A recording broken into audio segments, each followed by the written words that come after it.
Well, this isn't the first time Hawaii has been hit with a widespread illness. Leprosy, which is now known as Hansen's disease, was a mysterious one that reached epidemic proportions throughout the islands.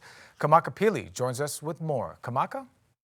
That's right, guys. The first documentation of Hansen's disease in the Kingdom of Hawaii was in 1835. However, some do believe it could have been present since 1820s.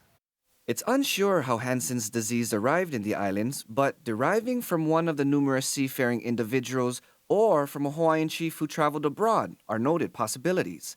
At that time, leprosy was an unknown disease with no effective treatment nor cure, so when Native Hawaiians started to become victims, it threatened to eradicate the native population.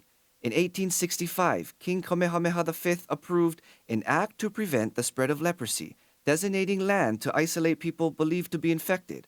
The Kalaupapa Peninsula on the island of Molokai was chosen as the quarantine site due to its remote location and inaccessibility. On January 6, 1866, the first group of 9 men and 3 women were admitted to Kalawao village. Native Hawaiians were terrified, hiding friends and family who fell victim to the disease, trying to prevent their banishment to a certain death.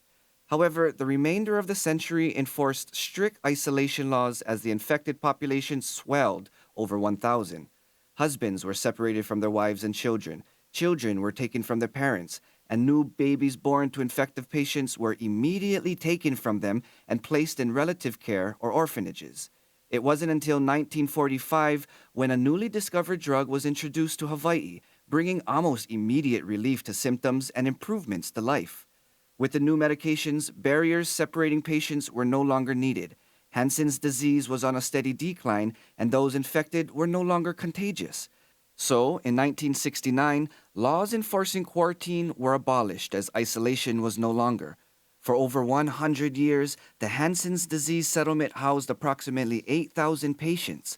Today, Kalaupapa stands as an example of a place experiencing the worst, yet the best, of human response to the challenge of illness. Did you know? Now you do.